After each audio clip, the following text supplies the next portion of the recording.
Yo, we back another. It's not Tuesday, but it is Tuesday Voice Sports Night. But Tuesday on a Wednesday. What's going on? It's your boy Mikey. Can we keep it real podcast? How's everybody doing today, man? Youth sports is at the peak right now. Playoffs going on around the country, and don't forget, come back in Thursday. We're gonna be back here Thursday with Rhode Island ranked top 3, and of course, thank you to the people that make this possible, man. Big shout out to Voice Sports. If you don't know, you better recognize, man. Check out Voice Sports going on in 19 states, 20 states. Wayne will tell you what's going on there when he comes in. Always big shout out to the people that make this possible. Shout out to Coldwell Bankers Coastal Homes. You're looking to buy a home, definitely check out Coastal Bankers. You're looking to get recruited, R&R Elite Recruits, and I got to show my guy Wayne sponsors some love, dynamic strength and performance, doing it big down there in the Maryland area. But, what's Tuesday or Wednesday night without having my guy Wayne? We're going to bring him in right now. Here we go, man. Oh, my God. What's good, Wayne, man? Look who it is. It's the Purge. What's going on? You know how we do, baby. Little electrolytes. Yeah, Halloween just passed. He said we got Halloween some just passed, electrolytes. Halloween. Yeah, little electrolytes, little something to get it going, little something just to get it going. But it's always good. I know we usually crank up and do things on a Tuesday, but hey, situations change, so we do it so it's not strange. Welcome. You didn't give us one of them rhyming intros, Wayne, man. We didn't get It's the Jeezy Greasy, your boy, keeping it real, visor on backwards. You already know. We got swag over here. Come on, man. Look, when you rock with the superstar Rent-A-Cars, baby, don't matter where you are, we're going to put it down. It's your boy Wayne, the Voice. There we are, Don, the Weezy at Veezy. Hey, look, the Neville Longbottom, other press box. Let's go at it. We getting ready to talk to some great people tonight as we're going to start to bring to your attention great things going on, not only in the postseason of this year, but so much more that we have. Yeah, again, you know how we're going to take it to the top of the totem pole till you lose your soul. There's no way you won't be in control when we finish. Hey, have, love, and behold is going down. One of the first guests we have represented is the man behind MPFA. That's right, National Prep Football Association. My man O'Ray Farrell is in the building. Don't get it twisted or confused. Along with my man O'Reezy, you got the man behind the Maryland Crab Bowl and so at the top of the totem pole. Come on, where TK at? Tony Kennedy is in the house as well. We're going to chop it up because I'm telling you right now, the game is about to change completely. As over the years, I've done some incredible stuff with these two men to help break the monotony on some stuff. And we're going to talk about it tonight on Can We Keep It Real with my man, Mike.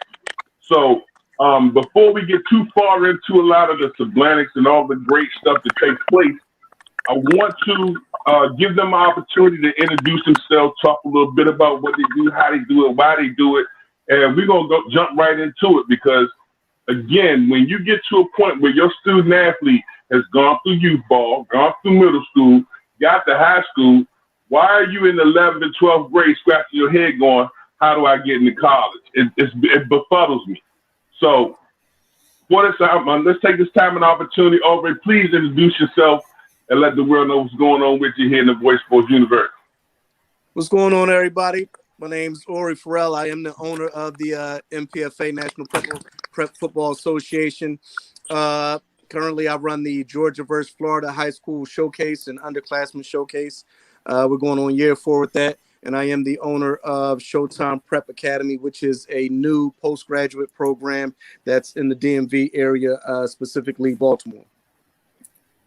When you get a link, when you get a chance, put the link in the comments in case somebody, one of the listeners want to reach out to you or something. All right, go ahead. No doubt. Glad to have you on, O'Ray. Glad to have you on. Tony, please introduce yourself. Let's get down to business. Hey, Wayne. You got Tony on the audio? Yeah, I got you. Can you hear me? Yep, you good. Yeah, Okay. flawless. Hey, you want me to introduce myself? Hey, Yeah, come fellas. on.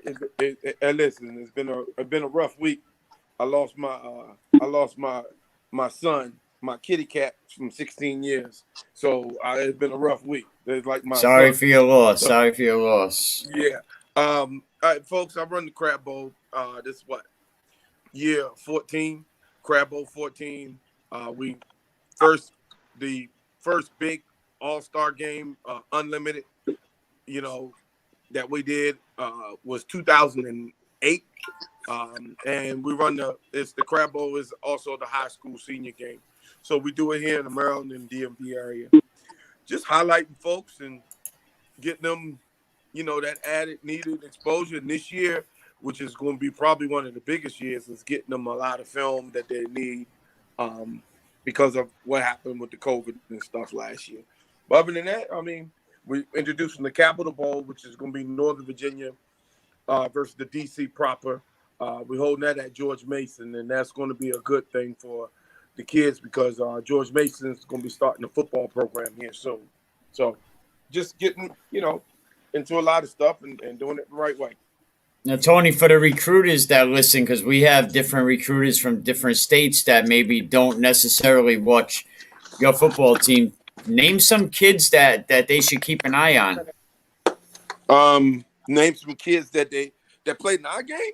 Well, yeah, kids in your area that are looking to go on to college. Maybe there's some schools up this way that I haven't heard about.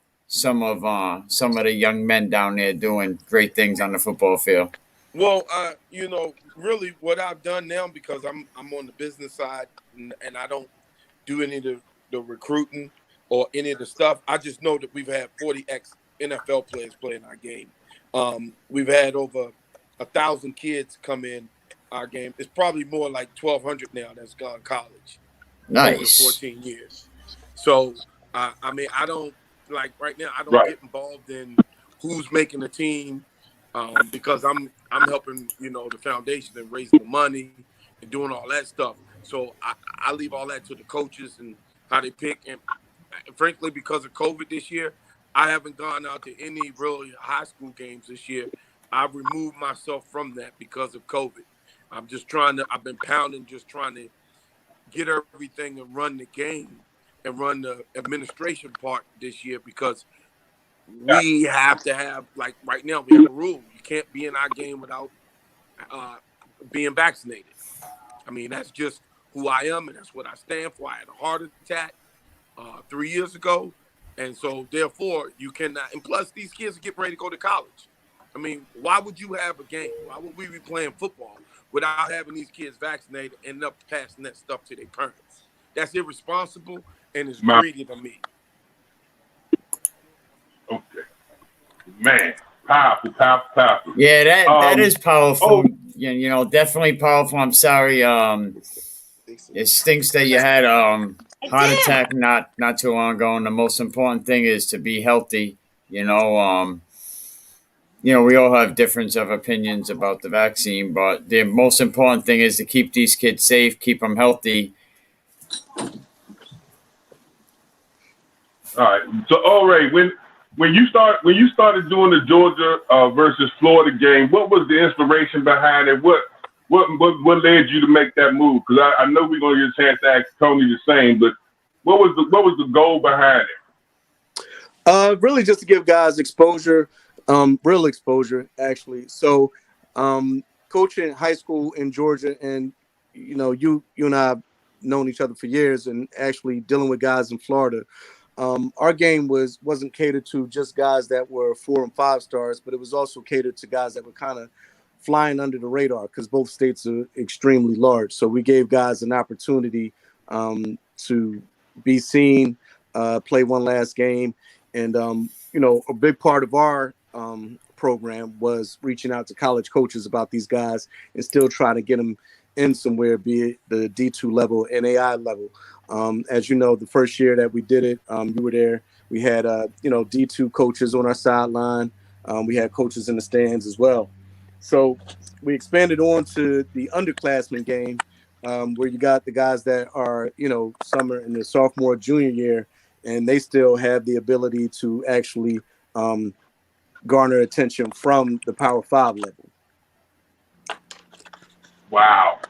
So again, to be able to make an impact and help a lot of these kids who may be a step behind or just unknowledgeable about the process, giving them opportunity to play in that game in your event opened up doorways for them to be able to do so, right?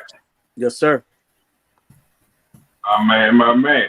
I know, Tony, you pretty much feel. I know Tony pretty much feel the same. But 14 years of the Crab Bowl, it's been a long time. But I think maybe for the listener at home and for both of you finally sitting here together, you get a chance to see that both of you do pretty much the same thing, but in different areas that allow these people along the eastern coastline to be able to have an outlet. So if you're in the 10th, 11th, 12th grade, I do believe both the Maryland Crab Bowl and Georgia versus Florida has an underclassmen game. Let's talk about the importance of that and getting the jump on them before they become seniors. Have either one of you pretty much, I know y'all get the same phone calls I do. How often do you run into a parent or a player in the 11th or 12th grade saying, hey, man, how do I get in college and where do I go from here? Tony?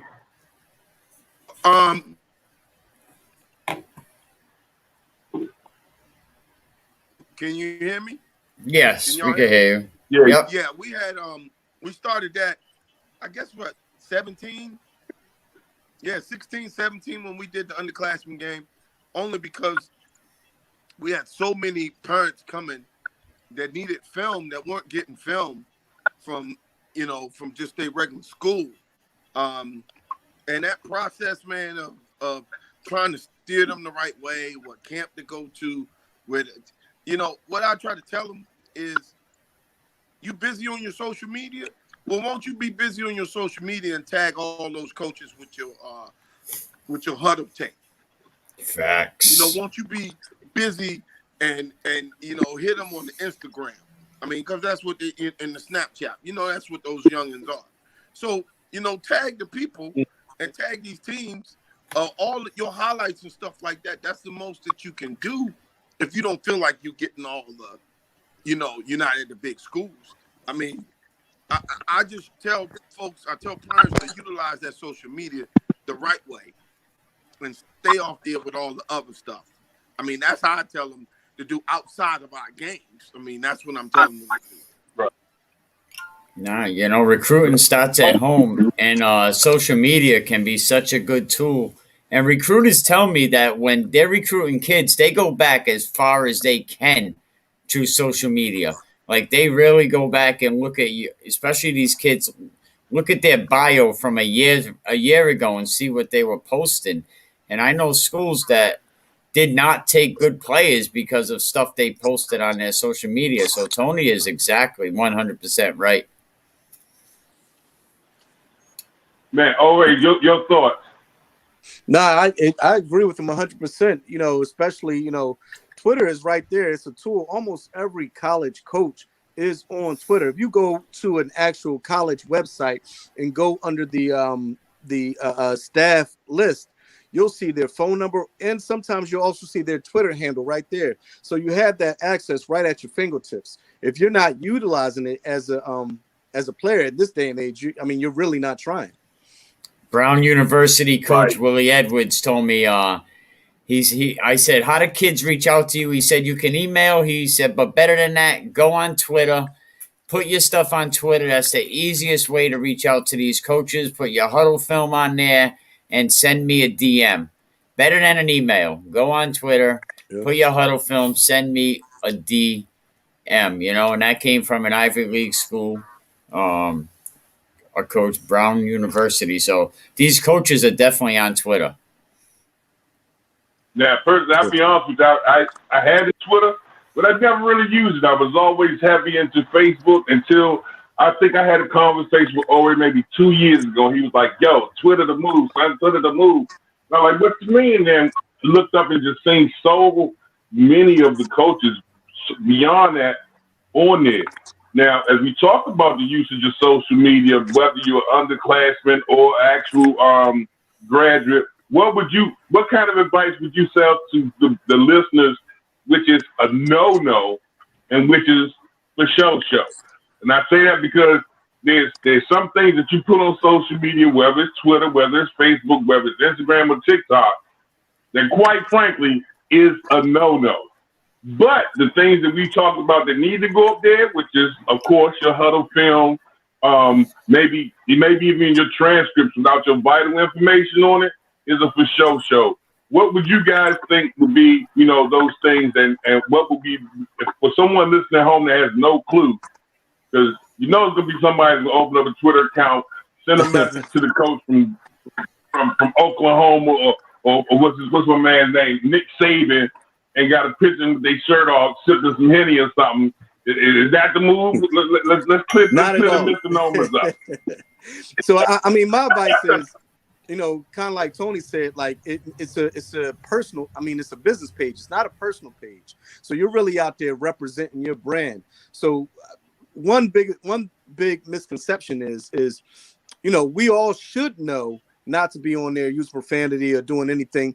But one misconception that I see, especially with kids, is retweeting. When you retweet something, it's almost like you're saying, like, kind of like you agree with it. So if you're retweeting something that's inappropriate, it's just as bad as if you tweeted it yourself. That's one thing I think kids think, well, I didn't type that, I just retweeted it. Well, you basically, it's almost like you're agreeing with it when you retweet it. So that's just one thing other than the obvious. Hey, Wayne, I'm going to bring into the conversation Emerson Kilgore. He went to Syracuse. He was on a few weeks ago. He's also a Rhode Island official. He has a private gym in Rhode Island, and I thought he'll be good with this conversation, from somebody that went to a D1 school and how hard it was to go to a D1 school from public school. So, Emerson, how you doing?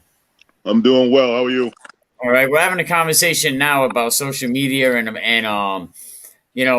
things that kids put on social media. Could it hurt them going into college? And some of the conversations we were having, I just thought, and you did so well last time I had you on here with the Voice Sports guys, and I wanted to bring you back up. Wayne's on here, Tony, and Ori. Now, both these guys do a lot with youth sports, Emerson. I'll let them introduce themselves. Ori, do you mind starting first? Just so Emerson could kind of get of your program. No problem. I run the Georgia versus Florida High School Showcase, and I also run the Showtime Prep Academy, which is a postgraduate program in the Maryland area. Okay. And Tony, the Crab Bowl, which is Maryland, basically all of Maryland, with the Baltimore and the DC region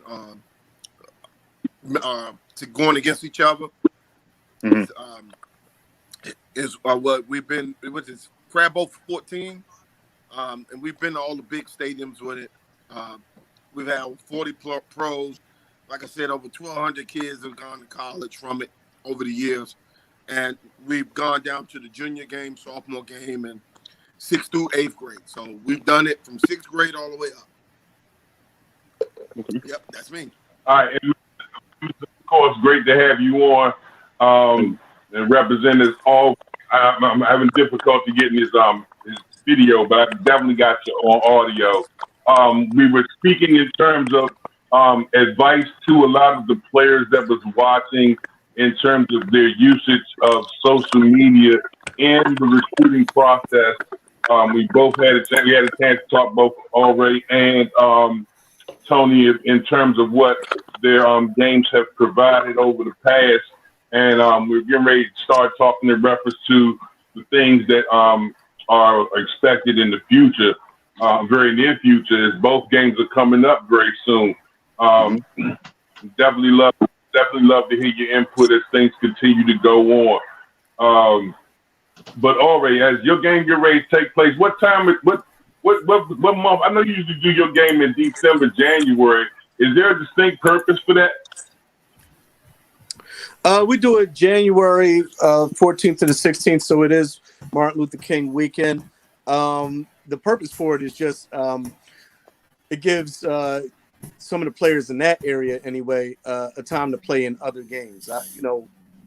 The whole point of it is Right. for guys to get one last ride, but it's also an opportunity for guys to get seen as well. Those that are still not recruited.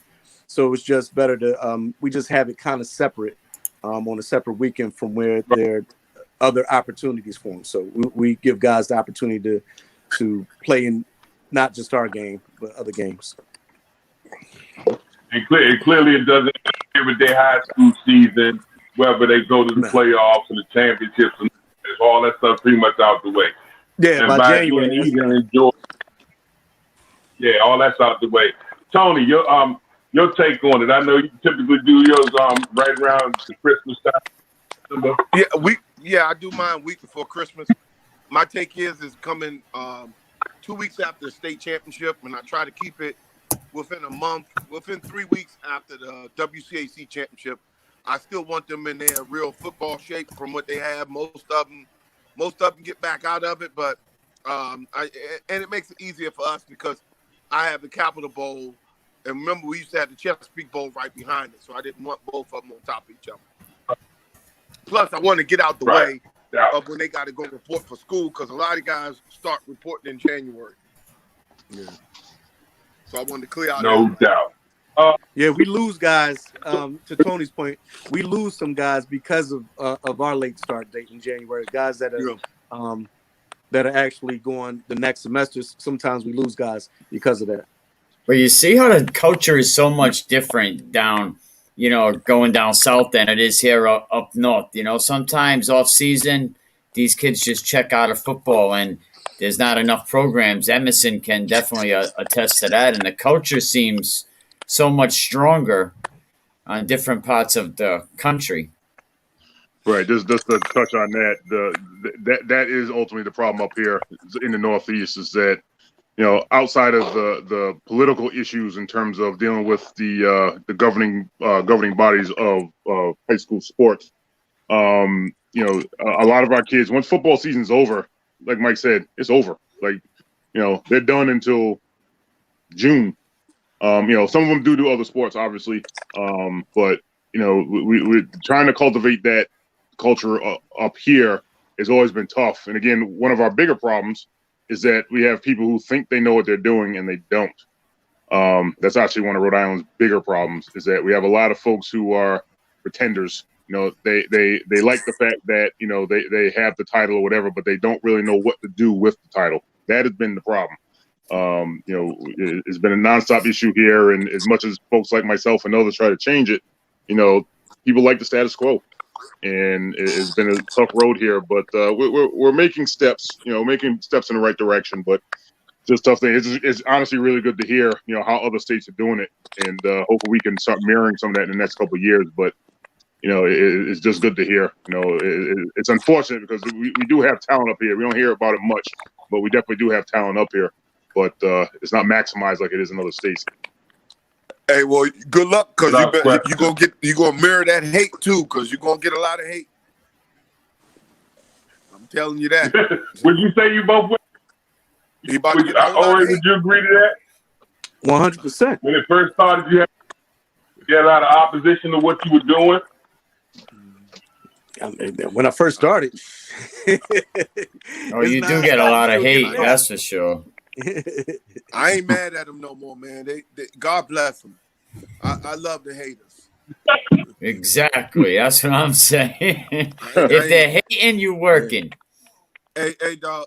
I'm a Cowboy fan, so I'm used to haters all my life. So, every day we wake up as Cowboy fans, we used to haters. When COVID came, we tried to get involved in an independent private league, get some of these high school kids in the state, the haters came out of the woodwork, man. And then not only that, the people that was sicking haters on you, what I mean? Get them, but we put up a good fight. It's all good, brother. We just got to keep pushing forward. Man. We got to take care of these kitty cats. My cat. All right, man. Yo, Tony, nice seeing you. Talk to you soon. Nice talking to y'all guys, Tony, Tony, before you go, please leave a way for the people to get in contact with you. Is there a website that they can if someone listening MD Crab Bowl on Instagram and Twitter and on Facebook, and you can get my numbers on there always. You can always reach me, Tony Kennedy on Facebook, and just inbox me. So, yeah. All right, Tony. Thank you, man. Very nice to have you. We'll talk to you soon. All right, guys. All right, man. All right, put up now.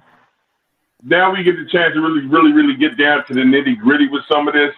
How would somebody in the Georgia or Florida area get in contact with you to sign up? And is it limited to just Georgia and Florida? Because I know it was a couple of times there was players from other places that made their way through. Nah, it's limited to just Georgia and Florida. If we I think we made an exception for somebody that might have played in the area and moved out. But really it's just limited to Georgia and Florida. But guys can get in contact with me on Twitter. They can just reach out to me, Ori Ferrell, OREYFERRELL. That's the best way to reach out to me if you want to nominate yourself for the game. But really it is basically like invite only. So, but if you think that your film is worthy of an invite, you can definitely reach out to me. And or like I said, later on, if you can come back to the comment section and leave that information, so people that tune in later or people, they can actually link up and contact you. That'd be awesome. Definitely. And Wayne, I sent the link to your inbox for the show. I also tagged it on Facebook. Everybody, if you're listening, share the broadcast and tune in every Tuesday. But this is Tuesday's edition. Voice Sports. Yeah, we'll get it done. Again, thank you to all our sponsors, Caldwell Banker, Dynamic Strength and Performance. Nobody works harder than my man from Rob Carter to help get your mind, body, and soul in order. As also Champion Drive Transportation. Go to the website, www.championdrivetransportation.com. We'll give my man Jarvis Thomas. If you're in the D.C., Maryland, Baltimore, Delaware, Pennsylvania area, don't let the thought of how you can get your team there stress no strain you. Champion Drive Transportation. Again, it's been a crazy journey. We've been rocking for a long time, and yes, sir. I know we talk about so many different things, but one of the biggest frustrations I think maybe both of us share, and I think you took a far more proactive approach to it in your capacity, is how do you really address these parents and these student athletes that walk up on you in the 11th and 12th grade in what I would consider the final hour trying to get across into college? How do you think this for these kids, again, that play their way through youth and middle school, how do you get all the way up to your 11th and 12th grade and not know to register with the NCAA? It's just about, it's really just about education. I guess some guys just really aren't educated in the process. And so, and it's not too late. You can still do it. But, the sooner you do it, the earlier. The earlier you do it, the better. But, I think one big misconception is guys don't really understand the timeline that's set when it comes to recruiting. If you're a senior and you don't have any offers, then you really, looking at Alabama is just not happening. Nick Saban's not knocking on your door like that. That's a rare occasion. So you got to open your mind up to other levels outside of the D1 level. You look at this D2, this NAIA. Even still, there may be a couple of FCSs out there. It just depends on your talent level. And, size plays a big part into it as well. So it's just one thing I see also is just players and parents just aren't being realistic where they stand at. If I could cut in there, I want to say something there. I think as a kid that just had a senior about a year ago, and I went through some of this process. I don't think the schools have the right people in the guidance departments to really push these kids the right way and educate them that you have to register with the NCAA and with the clearinghouse. And not every parent knows, even ready to take these steps. You have kids that are, not every parent knows exactly what they have to do, and there's not coaches that really know how to guide these kids along the way. And that's why I'm glad we have some of these recruiting programs. But then you have the other ones that call up, they psych your kid all up, and then, hey, we'll call your father back tomorrow.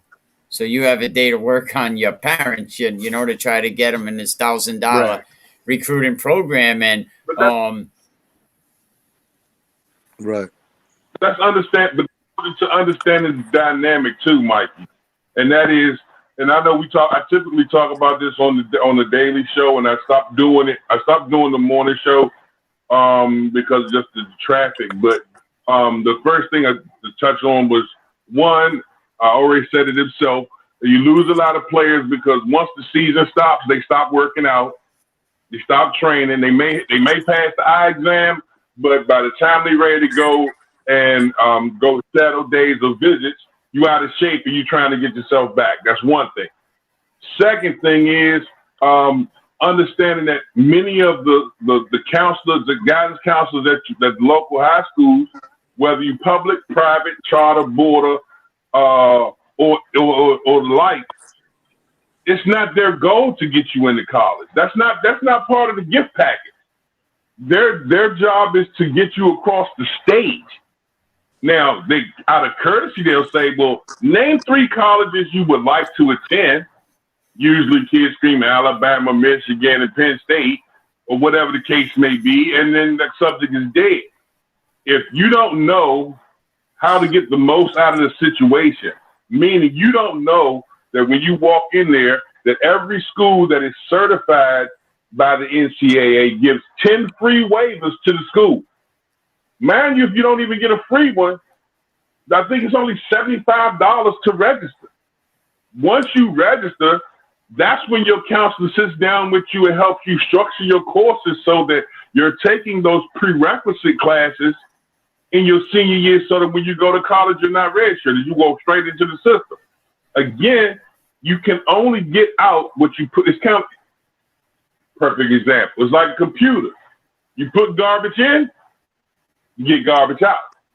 If you know what you're walking into, you can put in the necessary information, and that counselor, that grade level administrator can say, okay, well, I can help you a little more because I know you hip to it.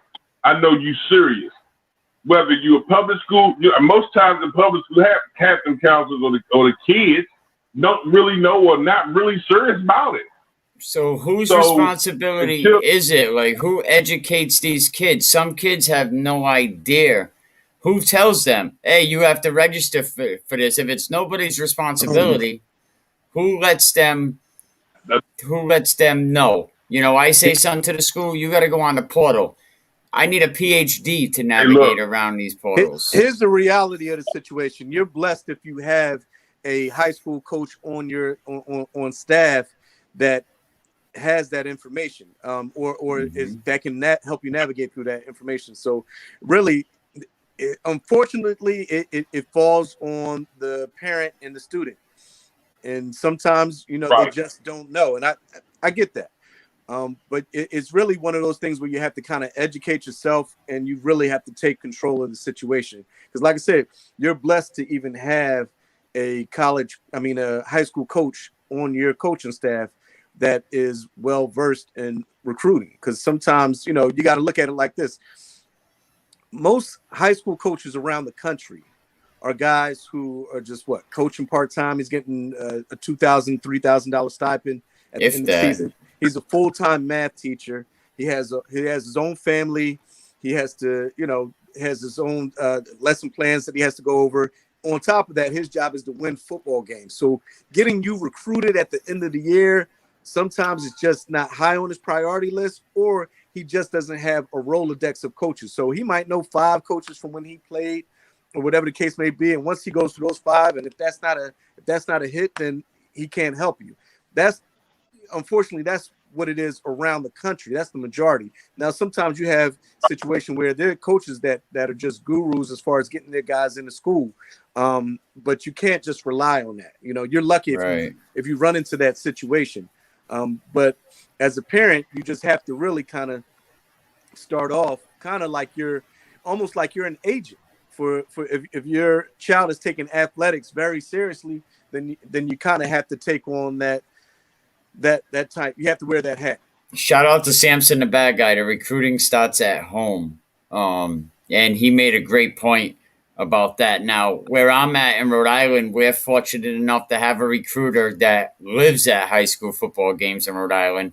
And he says, hey, the other colleges don't want to come here. I'll scoop up them all.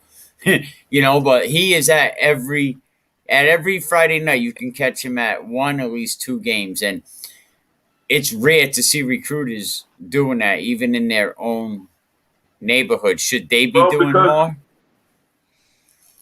COVID made it easier because everybody now try and find ways to do what they do from home, safe distancing, whatever the case may be. But that doesn't necessarily mean it's more effective. So with that, I already made a great point. Many of the coaches that coach on the high school level may not have even played college ball themselves. To tell you. Hey, Wayne, do you think Uncle Harry would have an opinion on this subject?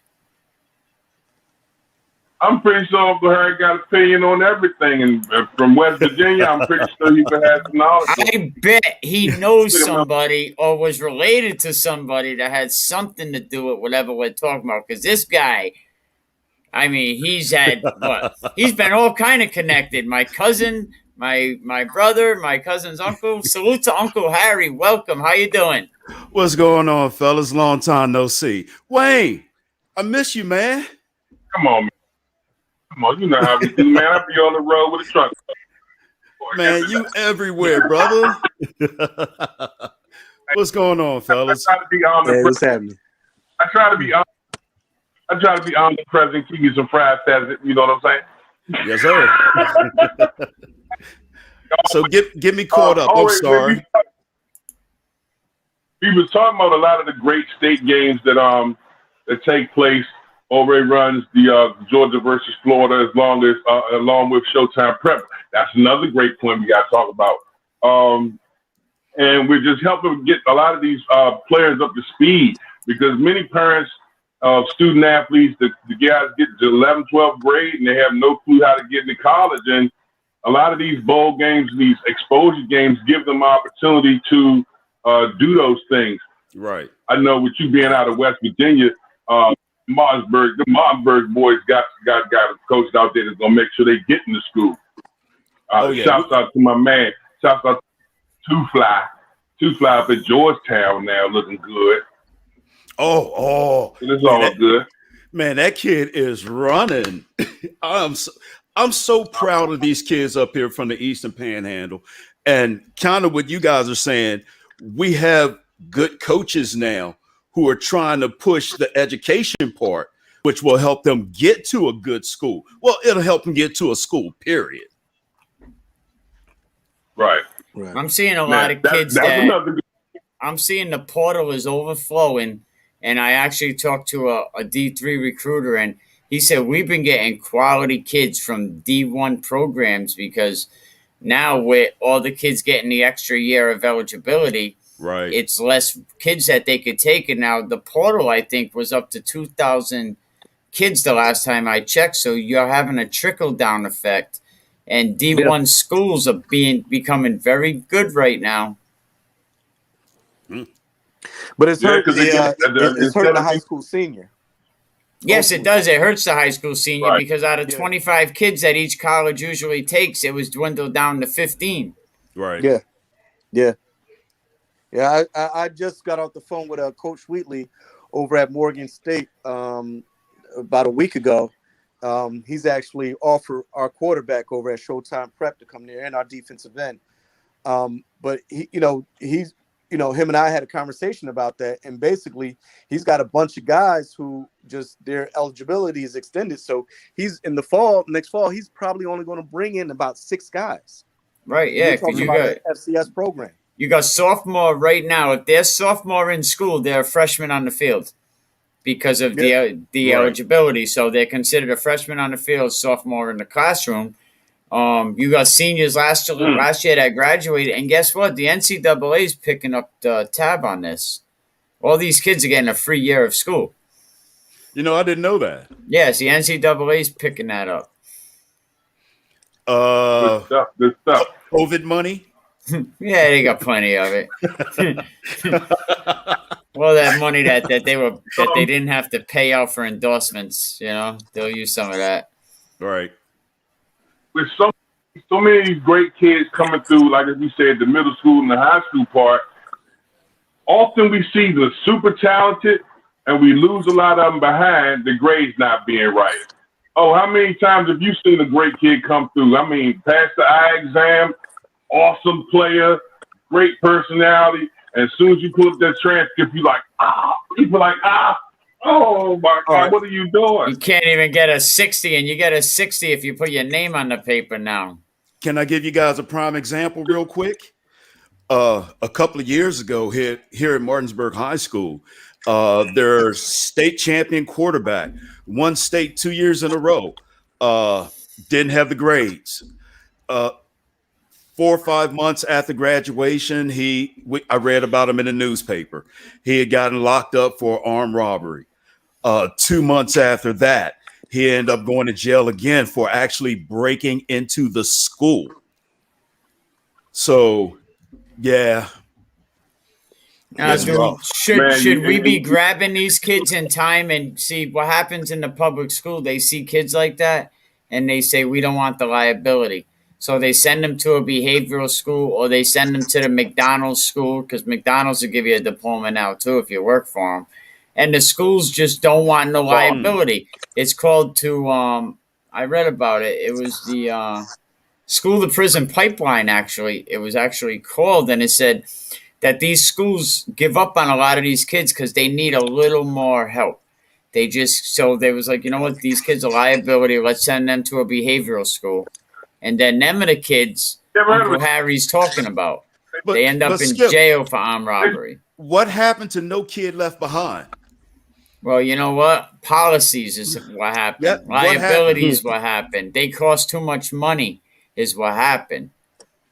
Because they have to pay for special education teachers, special education programs. But isn't that part of the educational system? You would think, but they're the ones that get the first cut. What do we need more in these high schools? Teachers, assistants, parents from the neighborhood that know these kids come in and work for minimum wage, and we cut their money first. Counselors that really give a damn, we cut them first. I can honestly say my high school counselor is one of the biggest influences of my life. She steered me. She directed me. So, yeah, we need them. And they're the first ones to go. You went to T.C. Williams, though. You a Titan. You know you had the hookup. Uncle Harry got them guns. Man. You got them guns over there. No, my guns got small. They small now. Yeah, they still bigger than my little guns. With a hoodie on. These are mid-50 guns. That's for real. He just rocked the stone bed to throw you off. You know what I'm saying? Now, you got another great program that you're building to help on the lower levels before we even get to the high school. That Showtime Prep, man, is phenomenal. Let's talk a little bit about that. Tell us a little bit more. You're on mute. You're on mute. There you go. I'm good. You good. You good. Okay. Yeah. So Showtime Prep. Huh? He said, it's Showtime. Oh, Showtime. Yeah. So Showtime Prep is a postgraduate program located in Maryland. So it's like a prep school. It gives guys an opportunity to play a gap year after high school. So we have guys who have great grades and they just may need film, or we got guys that may need some help academically. And we partner with the Community College of Baltimore County to help guys out on the academic side. And just on the athletic side, we play a lot of junior college. We play a lot of college programs or college JV teams in the area, like Stevenson University. We play Albright College in Pennsylvania, Del Valle, just to name a couple. And we play other post-grad programs as well, too.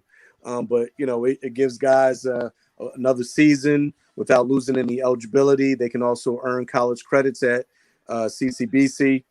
And, you know, we help guys get recruited. Me being in recruiting for over a decade, I have relationships with a lot of college coaches. So now I don't even just have like an all-star game or just my high school team, but I have guys who have played a year kind of almost like at the junior college level that I'm able to go ahead and present to coaches. So like I just said, our quarterback just earned an offer from Morgan State University and Shippensburg University in Pennsylvania. Our defensive end earned an offer from Morgan State University. And actually, I got about 11 guys that's going on to visit the Bowie this weekend. And I got a safety who earned an offer from Morgan State University. Now, So, Coach, how important is not losing that eligibility? A lot of people don't really get into that, and a lot of people go places and they find out, oh, I lost a year of eligibility going here. Like, can you get into that a little bit? To me, to be frank with you, your clock starts ticking at a certain time. So losing your eligibility, in my opinion, is not as important as working towards that college degree. So if we gotta find a trade-off, let's get those college credits. If the league is going to come knocking, then the league is going to come knocking. But I need you to work towards that degree. That's more important. So if you're able to do both, that's fine. So the NCAA does allow you to take up to 9 credit hours without your clock starting. And so if I have the guys that I have in my program that have the grades, that's fine. The guys who don't have the grades, you can do credit recovery if you're close to being NCAA eligible, or if you're way off, then the best thing to do is let's start working towards a degree. Once you have about 30 credits, or you have your associate's degree, now you can transfer into a 4-year institution. And that's really, really what's more important than anything. Mm-hmm. Yeah, exactly. There's life after football. Exactly. That's the kind of people you need in your corner when you're through school, when you're trying to get a clarity on what's going on. And unfortunately, you got a lot of single moms, I'd say broken homes, mixed homes, whether it's a man in the house don't necessarily know or need to know. Great people need to get together and network to find your net worth. And when you should have had conversations with guys like Ore and my man Tony, and we continue to grind to try and do what we can to get to these players and these student athletes in the school. It's disheartening when I hear Rhode Island don't have those options. It's disheartening when I hear Jersey and New York don't have those options. And when you down south, when you see how Georgia and Florida do it, you see how the DMV do it. Now you start to understand how the numbers change dynamically in the ratio of kids who go on from high school to D1, D2, D3. I don't care if you go to a JUCO, a degree is a degree. Yeah, but right. if you're going to handle your business, job 1 is getting your grades right. Job 2 is knowing where you're going, because you can't sit here and say, I'm going to trust the process, and you don't know what it is.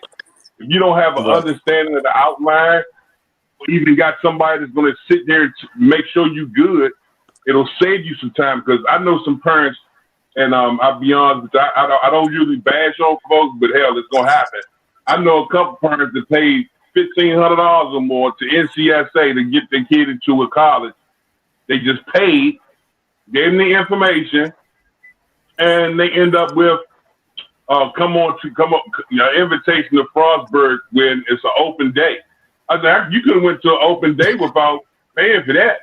for free. That's what I said earlier. What do? They call the kids first. They get the kids all sold on the package, and then they talk to the parents. Come on, bro. Come on, bro. I don't care if you're National Junior Honor Society. There's kids that played with my man Dante Thornton, who's at Oregon now, number 10, wide receiver, killing it. Love my man. There's kids that play with him in Mount Jones that's still searching for schools or trying to figure out why they in a D2, D3, and they just grades just as good.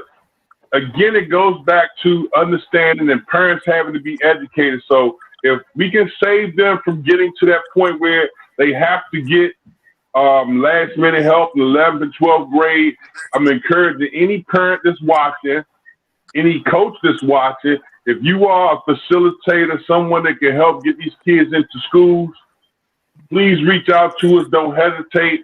Voice Sports is there. You got great out avenues such as Showtime Prep. If you are, like you just said, a senior or you just graduated and you still got a window of eligibility, there are options available before you just say, you know what, I'm going to start playing for a semi-pro team and smoking cigarettes during the timeout. You got options, bro. Please stop giving up.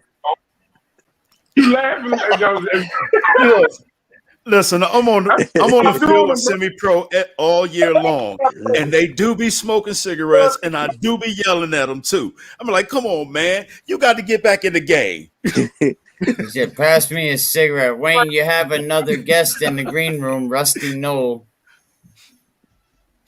Oh, man, gotta have him. Come on, True Talent All-American Games is in the house.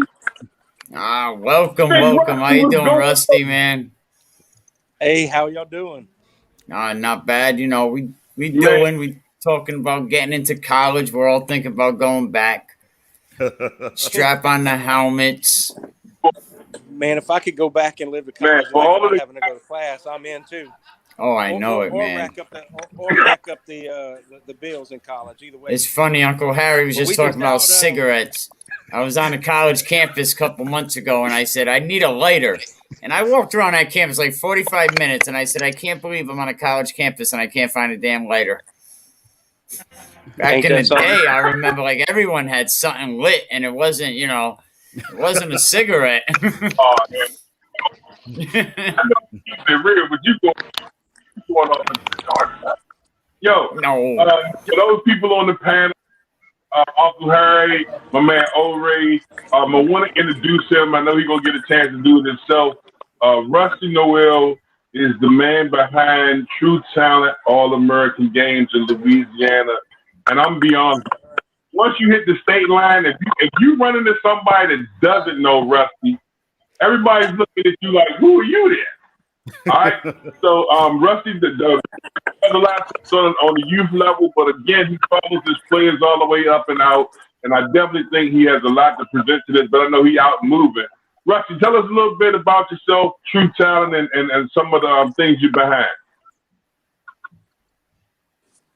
Well, I've been in the football world now going on 30 years. True Talent's been around for about 8 years now.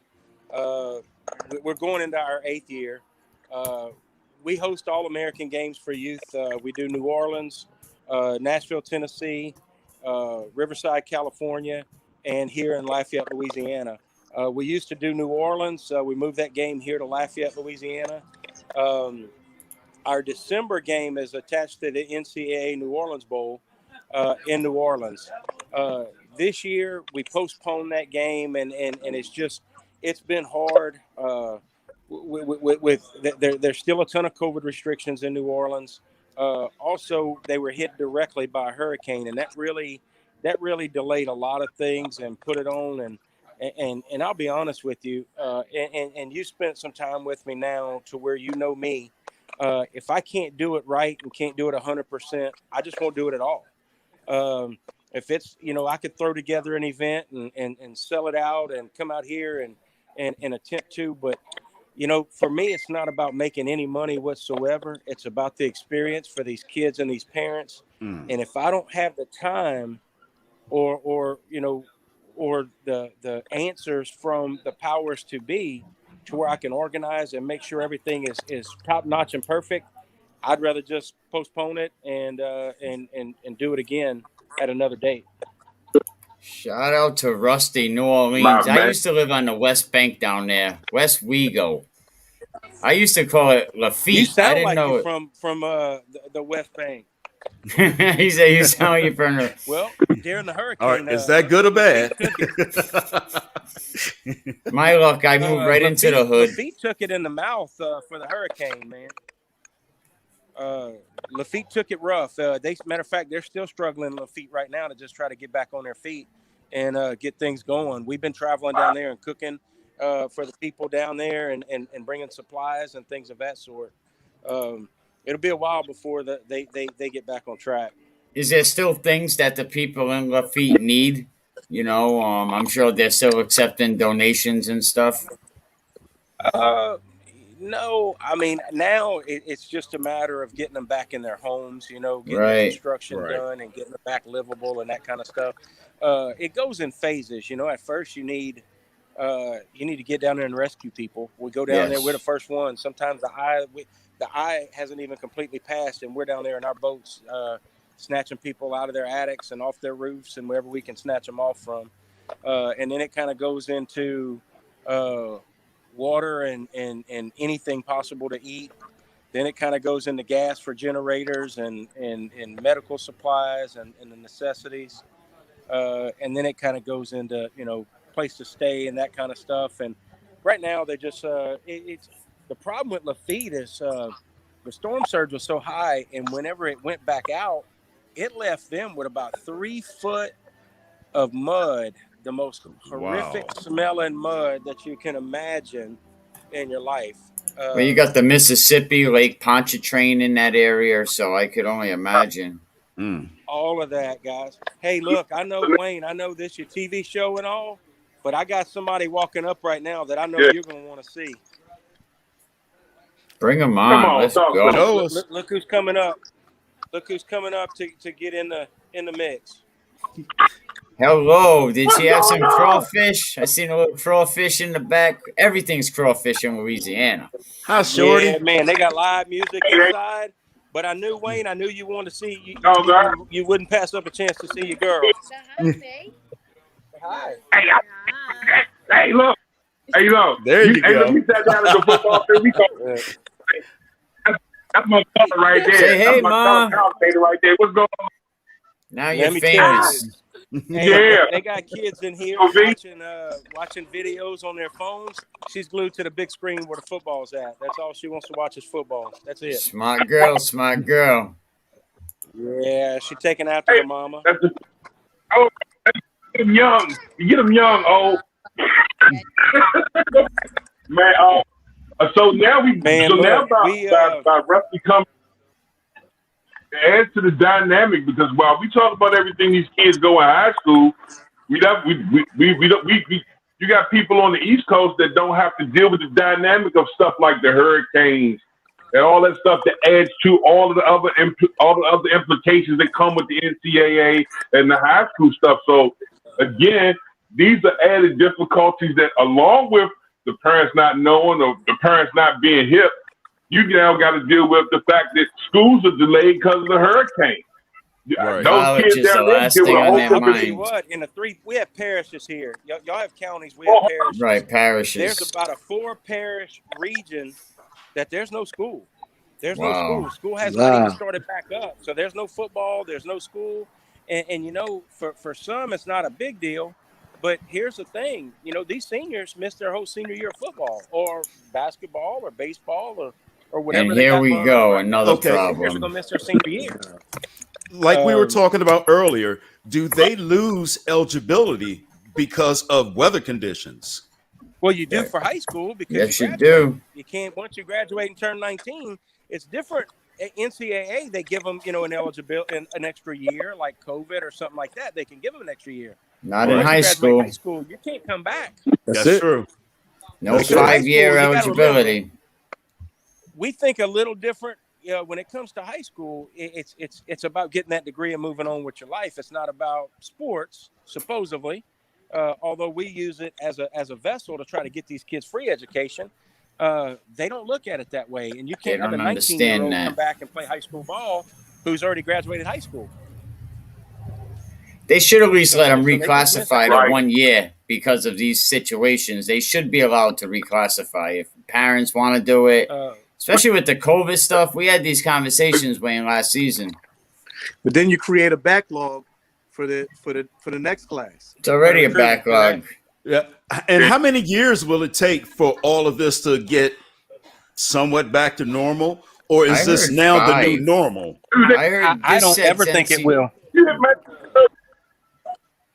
NCAA has set some back at least 5 years. Trying to deal with the mayor of New Orleans right now. It's a nightmare. And every community around her is wide open. And she just won't hear it, man. She won't hear it. She won't. She was telling me that every kid that comes to True Talent has to be vaccinated. Every adult has to be vaccinated. They have to be vaccinated with a negative test before they come in. It's insane. But yet then you turn around and you got, LSU having 80,000 people in the stands. It's I don't ridiculous. Get it. No, It yeah. just depends on where you're at. See, like right here in Lafayette, I could move the game here. We're wide open. But my problem is that the only reason I did a December game is because the NCAA New Orleans Bowl, which is a great event for college football, those guys approached me and asked me if I would head up a bowl game with them. The kids get some time on the Superdome floor. They get their rings during halftime live on ESPN. And it's really cool for the kids. They let lifetime kids experience kind of be part of the College Bowl experience. But if we can't do that, I'm like, and here's my thing. They're saying, well, maybe you can. We don't know yet. Well, it's November.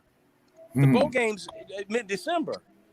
I can't guarantee an excellent event or a perfect experience for these parents in a month's time. It's just not me. Some promoters, some guys who own All-American games, they can do that. I can't do that. I won't put my name on anything that's not, ran well and ran professional. And when you just have a whole list of don't knows, I just won't do it. Quality over quantity. There you go. Correct. Because look, man, I don't do this for the money. I probably give out more money than I take in. But my whole thing is, I'm gonna just. I've already sent emails to parents. They agree, and they don't want to be stuck in the middle of some bad event. I'm gonna start working on our summer events. Nashville, Lafayette. That's our two biggest events, and I'm gonna just make sure those are better than they were last year. That's it. Hey guys, I got to run. I have a team meeting. Yeah, definitely. All right, we'll definitely have to hook up again and talk about what you do with the recruiting and everything. I really love to talk about that. So definitely keep in touch. We'll definitely talk to you soon. We'll do. Nice to meet you, Coach. Showtime Prep, Maryland, right? Yes, sir. Showtime Prep. There you go. All right. Thank you very much for stopping in. Appreciate you guys having me on your show. Thank you. Great guy, Always. Wayne. Now look. I like him. I'm a little jealous, man. I kind of miss New Orleans a little bit. Some beignets, the little we call them doughboys up here, but little beignets with the strong ass cup of coffee. Nice place, nice. The only problem I have with it, Uncle Harry, right? You can't get fried rice. You can't get pork fried rice.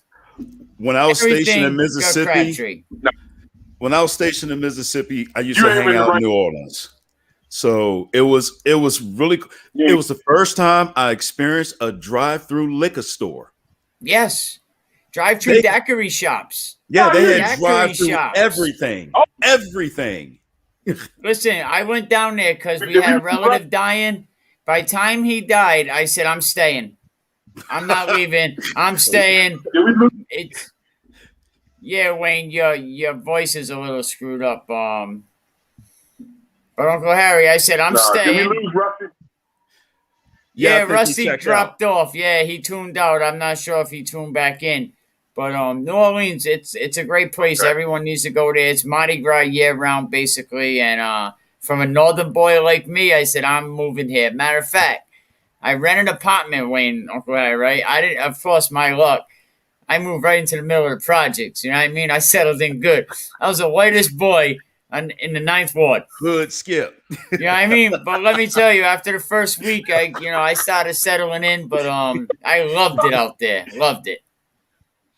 Oh, I enjoyed it down there. But I was there in the military, so it was a little bit different for me. Just to attest to Rusty when he said, if he can't do it, he won't do it at all. I've done a lot of national games. I've done a lot of national youth games. And stuff is always, everywhere you go is something special. This ring I got from Rusty is about 4 metric pounds. Nice. And when I say, if you can't do it right, he won't do it, bruh. He did it on that. So I don't have little hands. So when I tell you this mamma jamma here is a rock, when you pass these out to them kids, man, they be like, yo, if Rusty can't do it right, do it all. Also, I know we was expecting to see my man Wallace McIntosh from the Coach Mack All-American Games. Wallace Mack is around. Also, Brent Chris Gray from the Cali Bowl also has an invitation. I don't know how far we into it. Yeah, but we're I over an hour moment to go now. make. We're around like an hour, six Wallace minutes. Wallace was in the comment section. He was in the comment section. Wallace? He was, yeah, Wallace. Let me put up his comment right here. Yeah, a while back. He said, my guy, Rusty. Get in there. Yeah, let me see if we can get Wallace in. I did send him the link. Use the link, bro. But it's always great to have, Voice Sports and all his, and all Wayne's, his family over there, Clinton, the professor, Samson, the bad guy. Samson's doing his thing, boy. I see he's getting numbers. I see him everywhere now. He's getting numbers. Hey, it makes it really easy when I was talking to a friend of mine today, my man Sudan Ellington, long time Big Skills Academy. Sudan is not only one of the top line coaches in the country. Sudan is actually the line coach that you have to deal with when you get to the NFL draft in Indianapolis. He's the one that shows you the drills, how to help set you up and get you going. We were having a great conversation, and I told him, he said, link won't open. He clicked it 100 times. If you send me another copy of the link, I'll send it to Wallace to get him in here, Mikey. Because the one I sent him, he said he can't get in using it. It would be the same one, but hang on. But I was talking to Sudan, and I had just got finished watching The Last Dance, that Chicago Bulls documentary on Netflix, and it's fun. It's fun to be able to feel like in this announcing realm, I've met so many great people along the way that not only said, "Hey, how you doing?" but been with me for years. Harry's just another great example. I think I first met Harry. I was doing a semi-pro game, and he was a lot of people you met like, said. Dude. A lot of people said they bumped into you accidentally, and I could see how that can happen, But no pun intended. Huh? That was a shot, Wayne. I was sending a shot at you.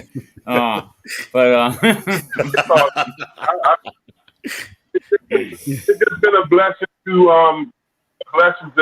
have people come in, and I know there was one part in the documentary which made me say it to Sudan is that I remember when I felt like I was on the floor by myself, and then I looked up, and then here comes Scottie Pippen, and here come Horace Grant, and here come Rodman, and here come Paxson, and now you got the team ready to run, and everybody's looking around like, can we get it over the hump? When you bring in guys like Uncle Harry and so many others, Mikey, yourself, and you see everybody has their own lanes. It's like I'm just sitting back and I'm happy at how God is orchestrating this, because at the end of the day, everything that we push for is to better the opportunities and the things that these kids are going through. Because maybe we didn't have them when we was coming up, and then you still have some people who are still in the Stone Age that don't believe that these things are in place already. No, you're right, man. They don't realize youth sports, it's a new era. I mean, the game has changed, and you're either going to evolve and change with it, or you got to kick rocks. You know what Actually, I mean? Today, every day I go help out a former neighbor, an elderly neighbor. I do run her chores, do things for her. And her next door neighbor, their grandkids were outside. And every time I see the kids, I automatically ask them, what did you learn today in school? And they'll tell me, okay, what book did you read? Blah, blah, blah. And as I was leaving, the grandmother had said, I don't know what to do with that kid. She will talk you to death. So I told her, I'll tell you what you do. Get her a microphone, sit her in front of that microphone, and let her use it. Let her talk as much as she wants in front of that microphone. We'll get her a podcast. There you go. You never know where it's going to lead. No, you're absolutely right, man. I remember I used to run around trying to be like Casey Kasem with a little tape recorder and stuff, You actually have his voice. You have the voice. I swore I thought the priest was doing something shady. No, I'm just kidding. But I used to run around like Casey Kasem and, run all over the place and, do the top 40 and stuff. But we didn't have things that they have today. Right. I didn't have I couldn't just turn on a computer and go live, or I didn't have the family to send me to a broadcasting school. Or I had to pick up all this on our own, and that's how we learn along the way, and that's how we pass gems to the next guy. Mm-hmm. I enjoy doing events where a kid will just walk up to me, and I'll give them the mic. I have a separate mic that I'll just hand it to a child and let them go ahead and talk. Nice. I mean, it is good, The way I built my format, I tell people, like, I'm not like the other guy, I'll call you out when it needs to be called out. You know what I mean? Because, even though this is youth sports and there are a lot of kids involved, there's also a lot of money flying around and a lot of different things happening. And we're in charge of kids' lives, we're responsible for these children, what we teach them. Right. So everybody should be held accountable.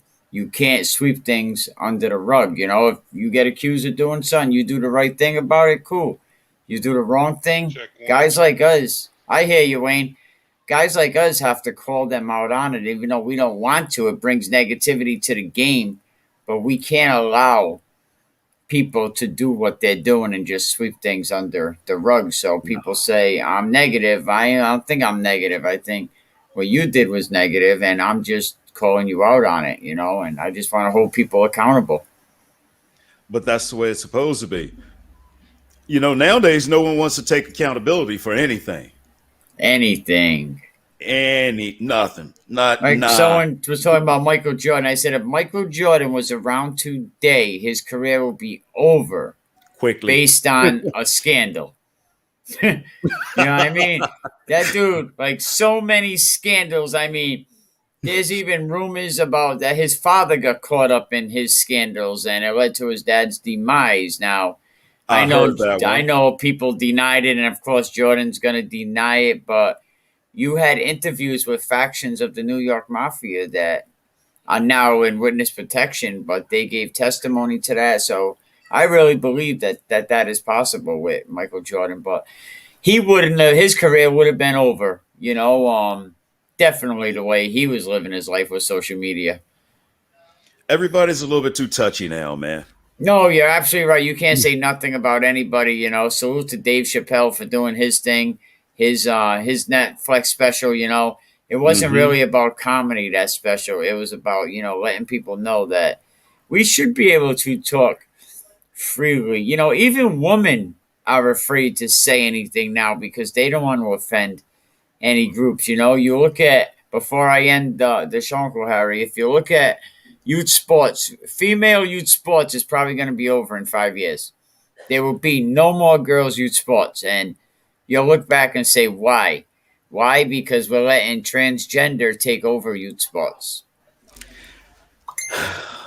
But listen, and let me say one more thing. We'll say that for a different conversation. Yes, we could save that for a different definitely. conversation.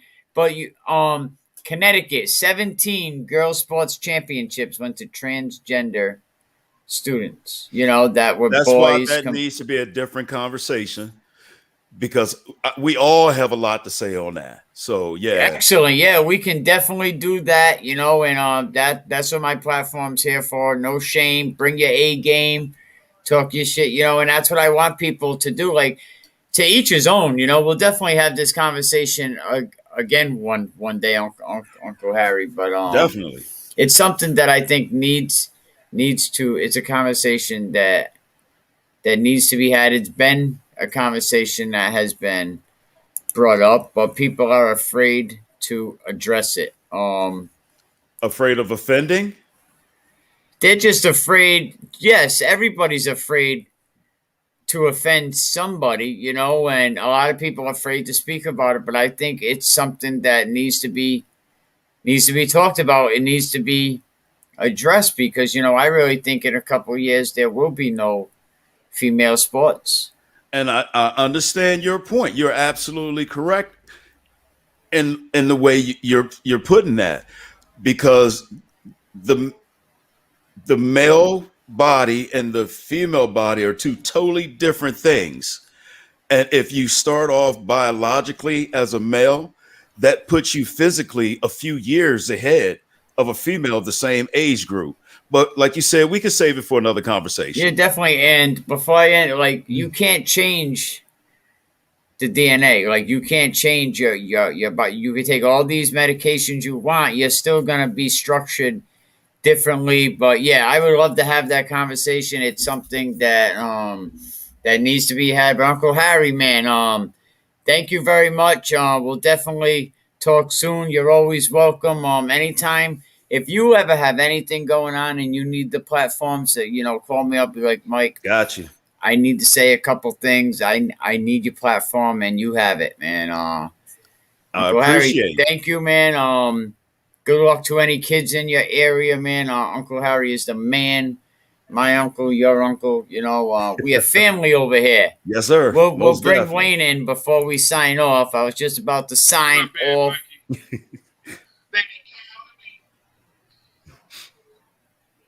What up, Wayne, man? I think you're having some sound issues. I'm going to bring in Coach Mac. There you go. What's up, my brother? What's up?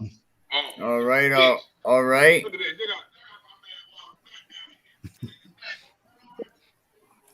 Yeah, Wayne, you having some voice issues, man.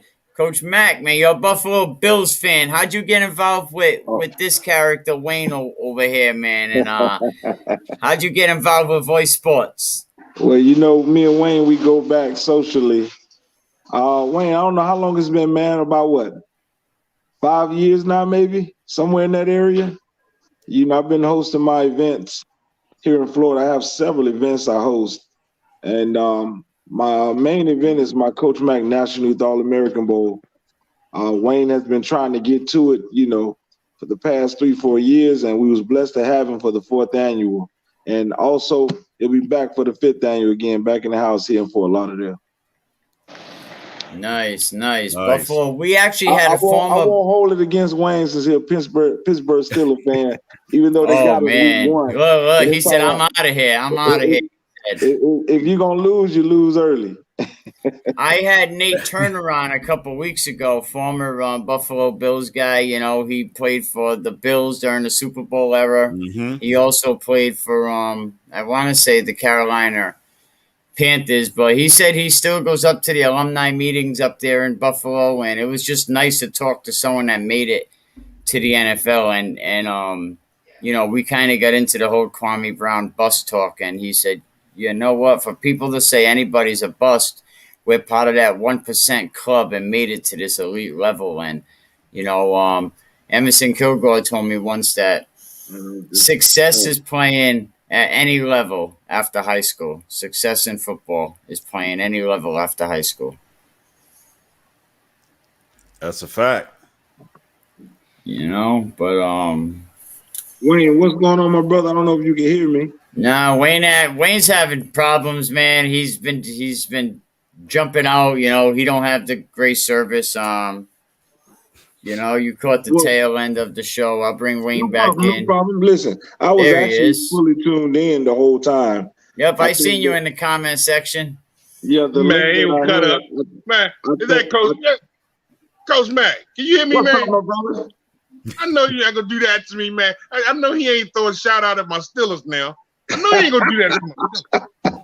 You know, I I didn't still hear wrinkle in anything. there, man. Hey, Mike, we still on the air. This can we keep Oh it yeah. real? Oh, you already If know. we can keep it real, we beat y'all week 1, and I never said a word to you. I never said That's nothing. Ooh, shots I'm a classy fired. guy. I don't do that. I didn't Hey bring that up. Wayne, Oh, you there it see is. this picture? Uh-oh. You see did this that right to stir here? the pot. This was Uh-huh. taken at I did that to stir University. the pot. That's all. This was taken at URI when the Steelers had their summer camp in Rhode Island, like back in the '60s. They had their summer camp for 2 years. This was in the beginning of the Pittsburgh Nightmare. Hey, Right, you know right. what? I gotta get you some pictures of Tony Kennedy. He played for the Cowboys. Tony Kennedy played behind Dorsett. Yeah, you know, poor Cowboy fans. There's a lot of poor Cowboy Yeah, fans kind of messed around. up, but you know it is what it is. We gonna talk. Look, we got to be on mental time, but Yeah, I can got be to quick. talk I can about be the quick. Wallace Mack All American Games. Come on, Coach Mack, talk to me about the Mack Games. How long has it been in existence? Give me the rundown. Maybe I missed it. No worries, man. This is the 5th annual Coach Mack National Youth All American Bowl held here in South Florida. Normally, for a lot of the Florida, it's a place to be when you want to come down for great weather during the winter. And you know, who can say they can go to the beach during December around Christmas time? Wayne, and you know, first I want to apologize to you, man. I was supposed to come on your other show. I've been so busy with some of everything I'm doing. Look, I've been so busy I ain't even had time to even shave, man. So when you called me to come on the show, I said, well, I'll be there regardless. Rain or shine, I'll be there, man. I actually tuned in, but the link that I had, I wasn't able to click on it. So I went to the website. That didn't work. I said, well, let me just go to your page. And I clicked on the show thing, thought I can get in that way. And I wanted to talk to my guy, Rusty, because, you know, we were in Virginia at the BK Classic summer event. And me and Rusty, we got a chance to chop it up and talk. And I told him, I said, Russ, all these years I've been trying to get to your event. And he was like, Mac, I've been trying to get to your event. It's just that because, you know, we both do so much, we wasn't able to. But we got a chance to meet each other, you know, I want to say about 6 years ago at an Orlando event, and we've been cool since then. So, but back to that's why I gave him a shout out. Back to the Coach Mack National Youth All-American Bowl. It is from grades 3rd through 8th for the younger kids. However, last year, and you were there, Wayne, last year was the first year we opened up a underclassmen showcase for the 9th and 10th graders. That was an awesome game.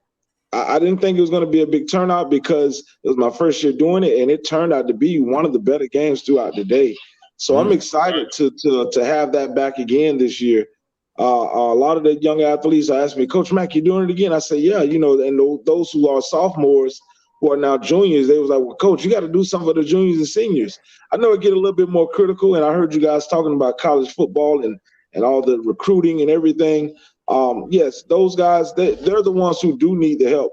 That junior class, I want to say sophomores too, but the junior class is a really crucial year for those young athletes to prepare themselves for college, man.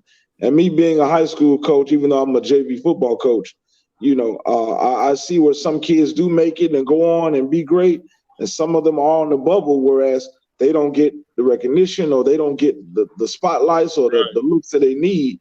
So, yeah, they do need other platforms that kind of help propel them so that some of these colleges can get a look at them. It doesn't matter where you go to school.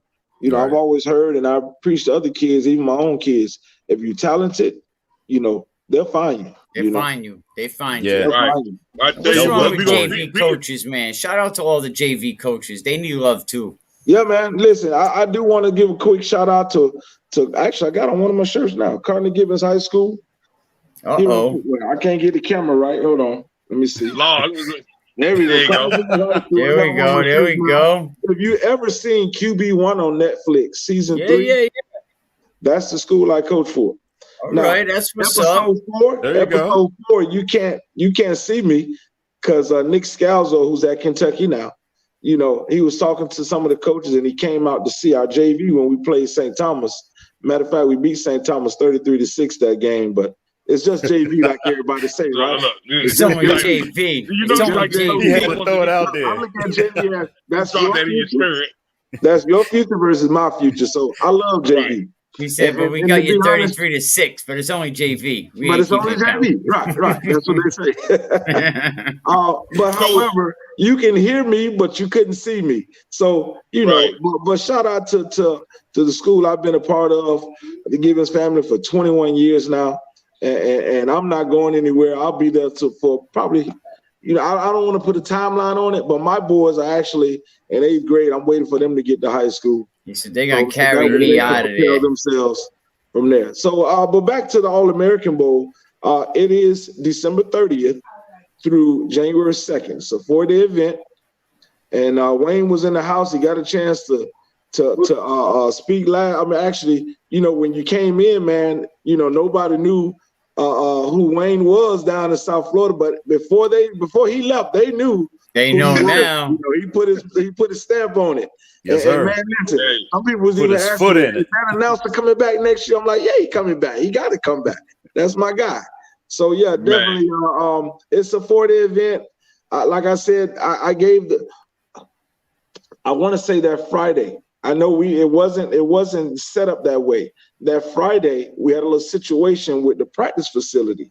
So I say, you know what? We're gonna scratch Friday's practice. Everybody go view the city, enjoy yourself in Fort Lauderdale.